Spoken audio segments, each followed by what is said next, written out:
Cette histoire est basée sur des faits réels. Silver, jeune homme de 24 ans, avait grandi dans un petit village reculé de Côte d'Ivoire. Sa vie était marquée par la pauvreté et les difficultés quotidiennes de sa famille.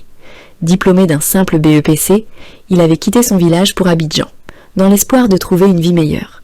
Son premier emploi fut celui de coursier dans une entreprise dirigée par Marceline, une femme ambitieuse dans la quarantaine, connue pour son autorité et son succès. Cependant, Silver était souvent rabaissé par Charles, le fils d'un riche actionnaire de l'entreprise, qui voyait en lui un simple pauvre sans avenir. Un jour, après une énième humiliation publique, Silver, frustré et humilié, se promit de changer sa condition, quel qu'en soit le prix.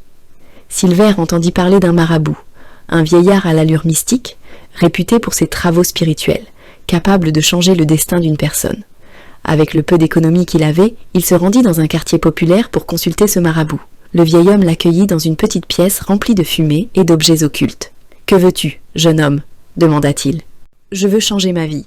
Je veux avoir du pouvoir, de l'argent, et surtout, je veux être à la tête de l'entreprise pour laquelle je travaille, » répondit Silver avec détermination. « Si tu veux être à la tête de cette entreprise, il faut dominer ta patronne. Si tu l'envoûtes, elle tombera sous ton charme et t'offrira tout ce que tu souhaites. Pouvoir, richesse et statut social.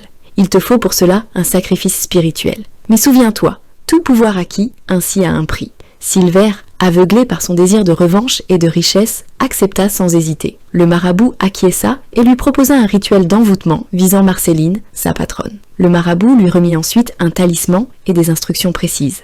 Il devait verser une poudre mystique dans le café de Marceline 3 jours de suite. Au bout des 3 jours, Silver remarqua un changement radical chez Marceline. Elle, d'ordinaire stricte et distante, devint soudainement bienveillante et attentionnée envers lui. Elle lui accorda une promotion inattendue, le nommant assistant personnel.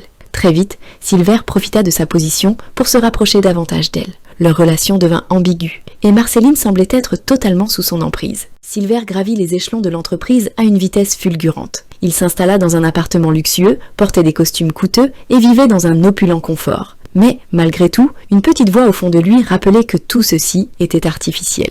Quelques mois plus tard, Marceline, perturbée par des cauchemars récurrents et une fatigue inexplicable, décida d'assister à une veillée de prière dans une grande église d'Abidjan.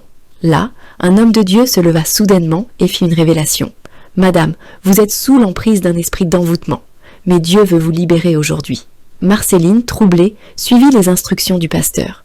Une prière intense fut faite pour elle, et au bout de quelques minutes, elle ressentit un grand soulagement. À ce moment, elle retrouva sa lucidité et commença à se souvenir de tout. Le lendemain, Marceline convoqua Silver dans son bureau.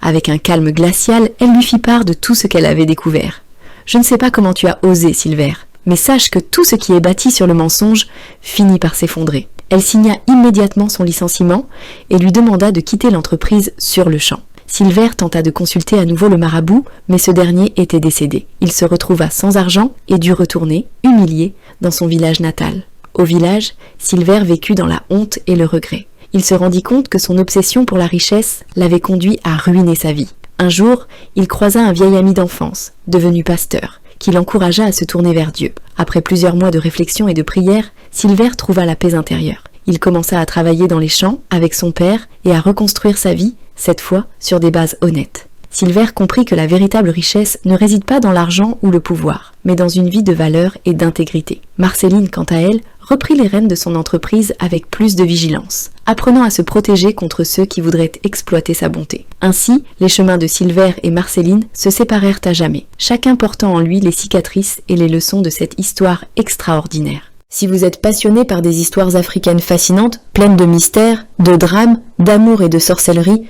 cette chaîne est faite pour toi. Et si vous voulez ne jamais manquer une nouvelle aventure, n'oublie pas de t'abonner et d'activer la cloche pour être alerté dès qu'une nouvelle vidéo est en ligne. À très bientôt.